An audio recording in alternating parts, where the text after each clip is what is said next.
बृहस्पतिवार व्रत की विधि। इस दिन बृहस्पतिश्वर महादेव जी की पूजा होती है। दिन में एक ही समय भोजन करें। पीले वस्त्र धारण करें। पीले पुष्पों को धारण करें। भोजन भी चने की दाल का होना चाहिए। नमक नहीं खाना चाहिए। पीले रंग का फूल, चने की दाल, पीले कपड़े तथा पीले चंदन से पूजन करनी चाहिए। पूजन के पश्चात कथा सुननी चाहिए। इस व्रत को करने से बृहस्पति जी अति प्रसन्न होते हैं तथा धन और विद्या का लाभ होता है। स्त्रियों के लिए यह व्रत अति आवश्यक है। इस व्रत में केले का पूजन होता है। बृहस्पतिवार व्रत कथा। प्राचीन समय की बात है। भारतवर्ष में एक राजा राज करता था।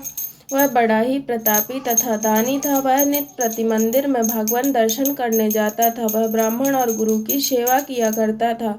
उसके द्वार से कोई भी याचक निराश होकर नहीं लौटता था। वह प्रत्येक गुरुवार को व्रत रखता एवं पूजन करता था।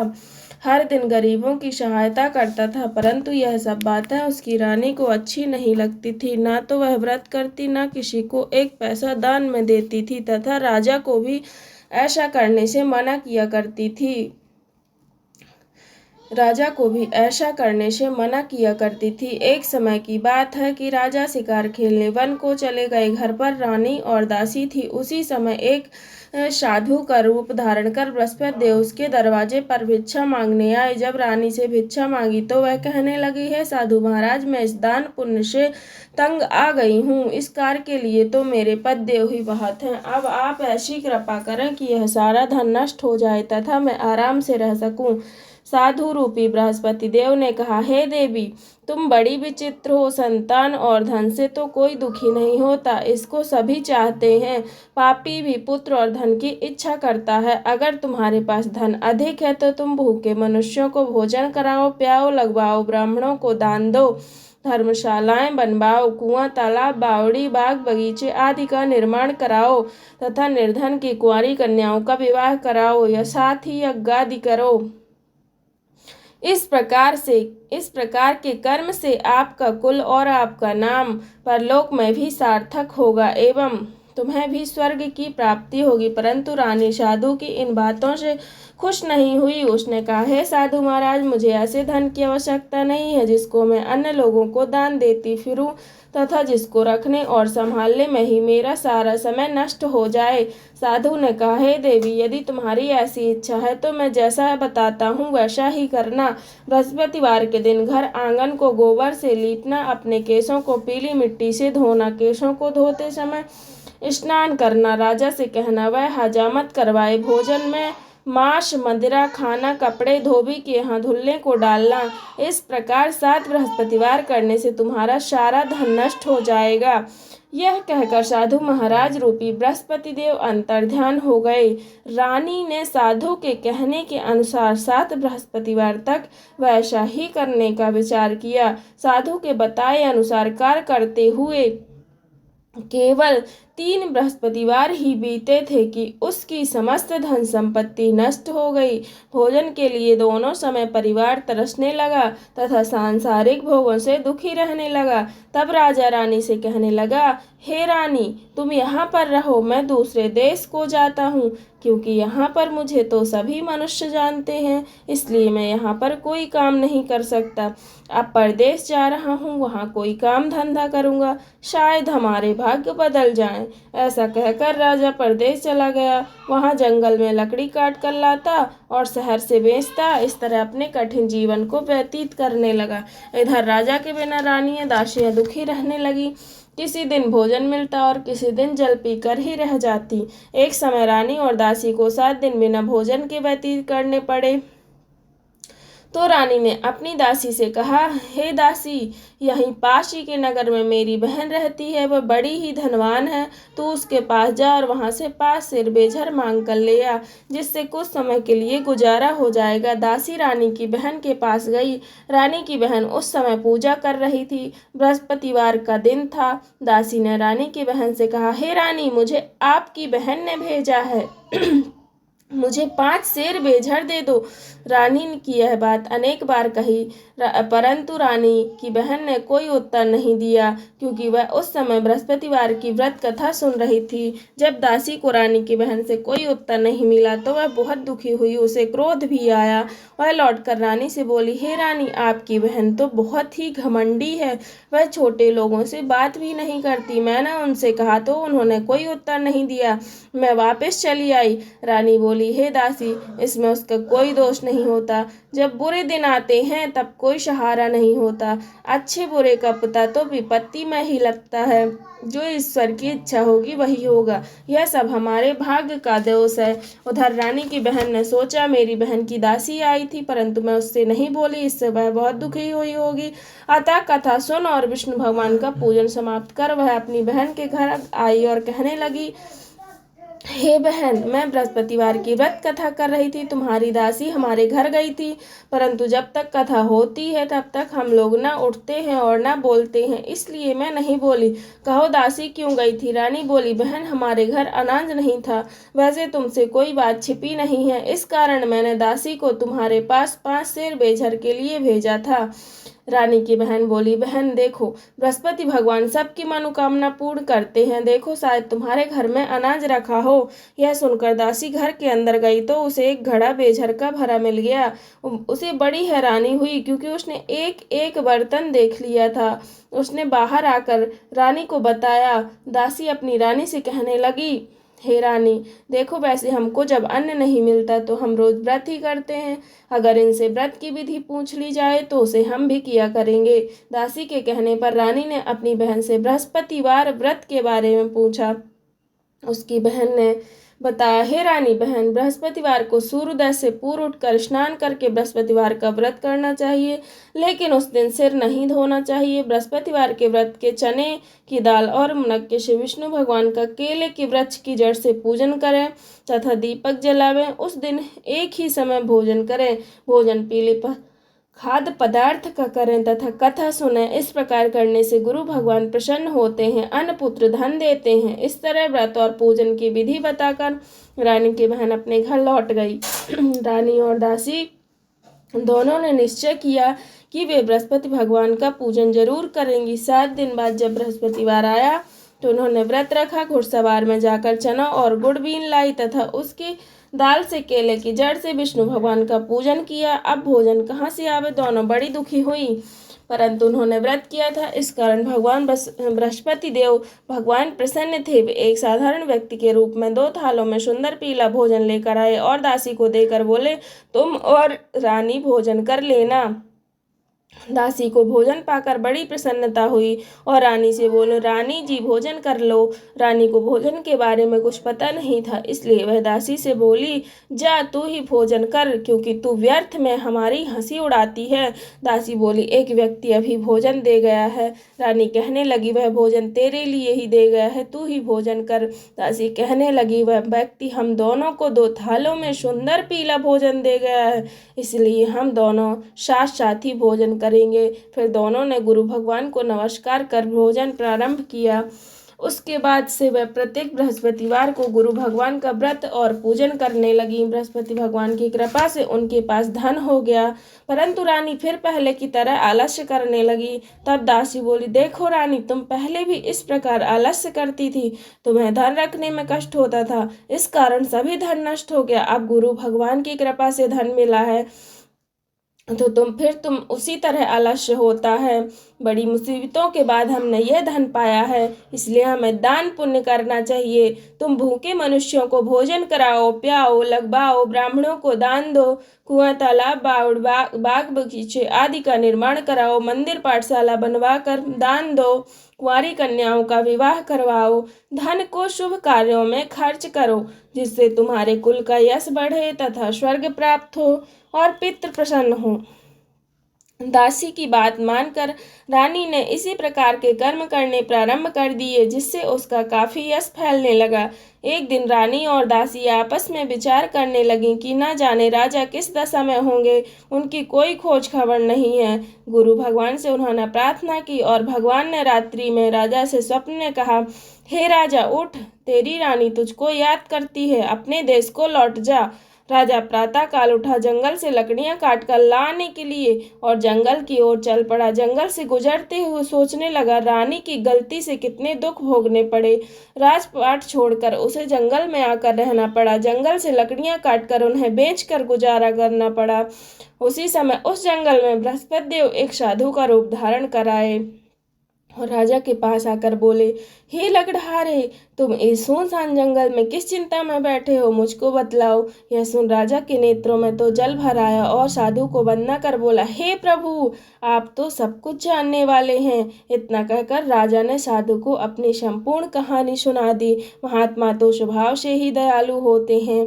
वे राजा से बोले, हे राजा, तुम्हारी पत्नी ने बृहस्पति देव के प्रति अपराध किया था, जिसके कारण तुम्हारी यह दशा हुई है। अब तुम किसी भी प्रकार की चिंता मत करो, भगवान तुम्हें पहले से भी अधिक धन देंगे।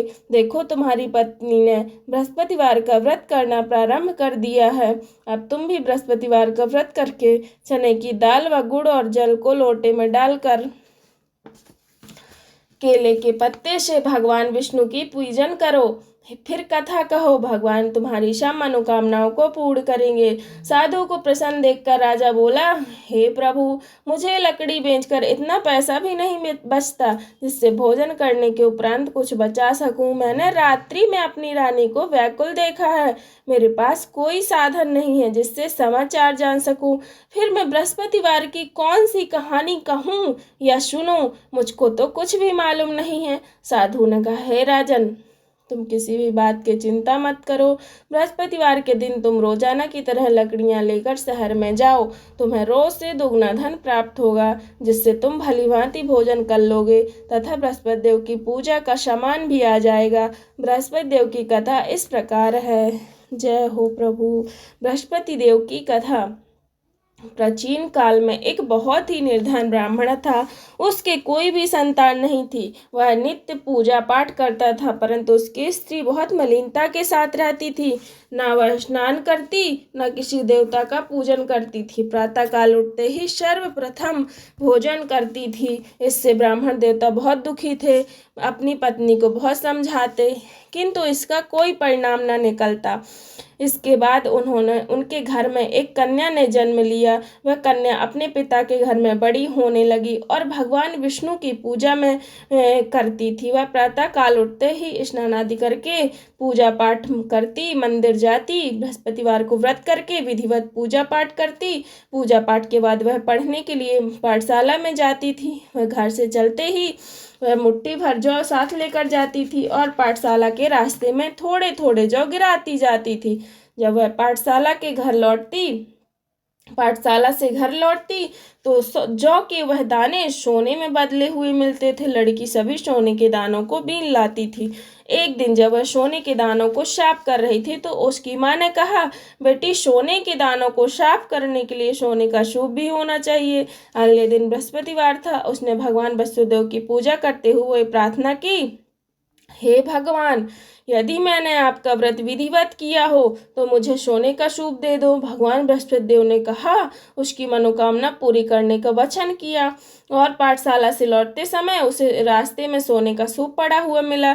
घर लौटकर सोने का सूप अपनी माँ को दिखाकर वह सोने के दाने साफ करने लगी। उसी समय नगर का राजकुमार उसके घर के पास से गुजरा। उस सुंदर लड़की को सोने के सूप में जौ साफ करते देख राजकुमार उस पर मोहित हो गया और महल में लौटकर राजकुमार ने राजा से उस लड़की से विवाह करने की इच्छा प्रकट की। तो राजा ने ब्राह्मण ब्राह्मण को महल में बुलाकर राजकुमार से उसकी लड़की के विवाह की बात कही। ब्राह्मण तैयार हो गया। धूमधाम से उस लड़की का विवाह राजकुमार से हो गया। दुल्हन बनकर ब्राह्मण की लड़की महल चली गई। लड़की के चले जाने से ब्राह्मण फिर निर्धन हो गया। उसे कई कई दिन तक भोजन भी नहीं मिलता था। वह बहुत दुखी होकर ब्राह्मण एक दिन अपनी लड़की के पास गया। अपने पिता से निर्धनता का समाचार सुनकर उसे बहुत सा धन देकर विदा किया। उस धन से ब्राह्मण ने कुछ दिन तो आराम से गुजर गए, लेकिन जल्दी ही फिर भूख को मरने की हालत हो गई। ब्राह्मण अपनी लड़की से धन लेने के लिए फिर महल पहुंचा। लड़की ने पिता की बुरी हालत देखकर कहा, हे पिताजी, आखिर आप कब तक मुझसे धन लेकर जीवन यापन करते रहेंगे? आप कोई ऐसा उपाय क्यों नहीं करते जिससे आपका घर आपका धन संपत्ति से भर जाए? ब्राह्मण ने कहा, मैंने तेरी माँ को बहुत कुछ समझा लिया, पर उसकी समझ में कुछ नहीं आता। उसका फूहड़पन नष्ट हो तो घर की निर्धनता दूर हो जाए। तब कुछ सोचकर लड़की ने पिता से कहा, हे पिताजी, आप कुछ दिनों के लिए माँ को मेरे पास छोड़ जाइए। तब कुछ सोचकर ब्राह्मण पत्नी को लड़की के पास महल में छोड़ आया। लड़की ने अपनी माँ को बहुत समझाया। कहा, हे माँ, तुम प्रातः काल उठकर प्रथम स्नान आदि करके भगवान बृहस्पति देव विष्णु जी की पूजा का अवश्य करना। पूजन करने से तुम्हारी निर्धनता अवश्य दूर हो जाएगी। लेकिन उसकी माँ ने उसकी कोई भी बात नहीं मानी। तब क्रोधित होकर लड़की ने अपनी माँ को एक कक्ष में बंद कर दिया। सूर्योदय के समय माँ को उठाकर जबरदस्ती उनसे स्नान कराया और फिर मंदिर में ले जाकर भगवान बृहस्पति देव की पूजा कराई। कुछ दिनों तक ऐसा करने से माँ की बुद्धि में परिवर्तन हुआ और वह स्वयं बृहस्पतिवार का व्रत रखने लगी। उसके व्रत रखने से ब्राह्मण के घर में भगवान विष्णु की अनुकंपा से धन की वर्षा होने लगी। दोनों पति पत्नी धन संपत्ति पाकर आनंद पूर्वक जीवन यापन करते हुए विष्णु धाम को चले गए। लकड़हारा बने राजा ने उन साधु से भगवान बृहस्पति देव की यह कथा सुनकर बृहस्पतिवार का व्रत करके भगवान विष्णु की पूजा की। उस दिन से उसके सभी क्लेश दूर हो गए। लेकिन अगले बृहस्पतिवार को काम काज में अधिक व्यस्त रहने के कारण उसने भगवान बृहस्पति देव जी की व्रत नहीं किया। भगवान बृहस्पति देव लकड़हारे से क्रोधित हो गए, उसे भूल की सजा दी। उस दिन नगर के राजा ने नगर में घोषणा करके सबको सूचित किया, प्रत्येक नागरिक मेरे महल में भोजन करने आए, जो नहीं आएगा उसे अपराधी मानकर भारी दंड दिया जाएगा। लकड़हारा बने राजा ने उस नगर से राजा की घोषणा तो सुनी, लेकिन जंगल से लकड़ी काटकर लाने और उन्हें बेचने में देर हो जाने के कारण वह उस समय महल में भोजन करने नहीं जा सका। अतः राजा के सैनिक लकड़हारे को पकड़कर महल में ले गए। राजा ने उस महल के एक कक्ष में बैठकर भोजन कराया। उस कक्ष में एक खूंटी पर रानी का सोने का हार लटका हुआ था। लकड़हारा अकेला उस कक्ष में भोजन कर रहा था। तभी उसने एक आश्चर्यजनक घटना घटती देखी। देखते ही देखते वह खूंटी हार को निगल गई। थोड़ी देर बाद राजा ने हार को गायब देखा तो लकड़हारे को कारावास में डलवा दिया। लकड़हारा मन ही मन अपने आप को कोसने लगा। तभी उसे जंगल में मिले साधु का स्मरण हो आया। थोड़ी देर में भगवान बृहस्पति देव एक सन्यासी के रूप में उसके सामने प्रकट हुए और कहा, हे लकड़हारे, तुम भगवान बृहस्पति देव की पूजा नहीं किए थे, इसी कारण तुम्हें कष्ट हुआ है। लेकिन अब चिंता मत करो, बृहस्पतिवार के दिन कारागार के दरवाजे पर तुम्हें कुछ पैसे पड़े हुए मिलेंगे। उन पैसों से भगवान बृहस्पति देव का व्रत करके उनकी पूजा करोगे तो तुम्हारे सब दुख नष्ट हो जाएंगे। बृहस्पतिवार के दिन दरवाजे पर पड़े मिले पैसों से चने और गुड़ मंगाकर लकड़हारे ने बृहस्पतिवार की व्रत कथा कही। भगवान बृहस्पति देव ने प्रसन्न होकर उस नगर के राजा को स्वप्न में लकड़हारे को कारागार से मुक्त करने को कहा। सुबह राजा ने देखा अपने कक्ष में आकर देखा तो खूंटी पर रानी का हार टंगा हुआ था। राजा ने लकड़हारे को मुक्त कर दिया और उसे धन आभूषण देकर विदा किया। लकड़हारा बना राजा उस नगर से चलकर अपने नगर में पहुंचा तो उस नगर में कुएं, धर्मशाला, बाग बगीचे देखकर बड़ा प्रसन्न हुआ। राजा ने किसी से पूछा, यह सब किसने बनवाए हैं? तब सब ने कहा, यह सब रानी और दासी ने बनवाए हैं। राजा महल में पहुंचा तो रानी ने उसका भव्य स्वागत किया। तब राजा ने निश्चय किया कि सप्ताह में एक बार तो सभी बृहस्पति देव का व्रत रखते हैं, परंतु मैं दिन में 3 बार कथा कहा करूंगा। अब तो राजा के हर समय दुसाले में चने की दाल बांधे रहता था तथा दिन में 3 बार बृहस्पति देव की कथा कहता। कुछ दिनों के बाद राजा ने अपनी बहन की याद आई। एक दिन घोड़े पर सवार होकर राजा अपनी बहन से मिलने को चल दिया। अभी राजा नगर के बाहर पहुंचा ही था कि उसे कुछ लोग 100 ले जाते हुए मिले।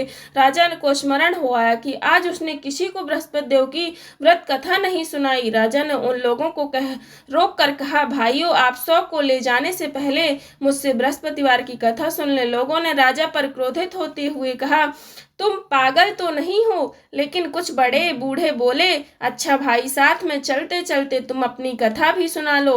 राजा ने चलते हुए आधी कथा ही सुनाई कि 100 हिलने लगा। राजा ने पूरी कथा सुनाते ही 100 उठकर बैठ गया। लोगों ने हैरानी से दांतों तले उंगली दबाई और कहा, अगले बृहस्पतिवार से भगवान बृहस्पति देव का व्रत करने व कथा सुनने का निश्चय कर लिया। अब घोड़े पर सवार राजा चलते हुए एक किसान के पास पहुंचा। किसान अपने खेत में हल चरा रहा था। राजा ने कहा, अरे भाई, मुझसे बृहस्पतिवार की कथा सुन लो। किसान झुंझला कर बोला, अरे भाई, देख नहीं रहे हो, जितनी देर तक तुम्हारी कथा सुनूंगा उतनी देर में मैं पूरे 4 हरैया जोत लूंगा। राजा निराश होकर चलने लगा। तभी किसान के बैल लड़खड़ा कर जमीन पर जा गिरे। किसान के पेट में जोर से दर्द होने लगा। उस समय किसान की पत्नी जब खाना लेकर आई तो उसने किसान के बारे में पूछा। किसान ने घुड़सवार की पूरी कहानी सुनाई। किसान की पत्नी दौड़ती हुई राजा के पास पहुंचकर हाथ जोड़कर बोली, भाया, मैं तुम्हारी कथा सुनने को तैयार हूँ। राजा ने उसके खेत पर पहुंचकर बृहस्पतिवार की व्रत कथा सुनाई। तभी बैल उठकर खड़े हो गए। किसान के पेट का दर्द भी तुरंत ठीक हो गया। राजा अपनी बहन के घर पहुंचा तो उसकी बहुत आवभगत हुई। अगले दिन सुबह उठकर राजा ने देखा घर के सभी लोग भोजन कर रहे थे। किसी भूखी को बृहस्पतिवार की व्रत कथा सुनाए बिना राजा भोजन नहीं करता था। उसने बहन से कहा, बहन, क्या घर में कोई ऐसा व्यक्ति है जिसने अभी तक भोजन न किया हो? उसकी बहन बोली, भैया, हमारे घर में तो क्या आपको पूरे नगर में ऐसा कोई व्यक्ति नहीं मिलेगा जिसने सुबह सुबह भोजन न किया हो। तब राजा ने अपनी बहन के घर से निकलकर उस नगर में बिना भोजन किए व्यक्ति की तलाश की तो एक गडरिये के घर में उसका बेटा बीमार होने के कारण भूखा रह गया था। राजा ने उससे जाकर बृहस्पतिवार की कथा सुनाई तथा कथा सुनते सुनते गडरिये का बीमार बेटा बिल्कुल ठीक हो गया। सबने राजा की बहुत प्रशंसा की। एक दिन राजा ने अपनी बहन से कहा, बहन, हम अपने घर को जाना चाहते हैं, तुम भी हमारे साथ चलो, कुछ दिन वहां रहकर लौट आना। राजा की बहन ने अपनी सास से पूछा तो सास बोली, तू चली जा, मगर किसी बालक को मत ले जाना, क्योंकि तेरे भाई के कोई औलाद नहीं है। इस तरह राजा दूसरे कमरे में पड़ा ये सारी बातें सुन रहा था। बड़ा दुखी मन में राजा अपने नगर को लौट आया और कहने लगा, हम तो निर्वंशी राजा हैं, हमारा मुंह देखने का धर्म नहीं है।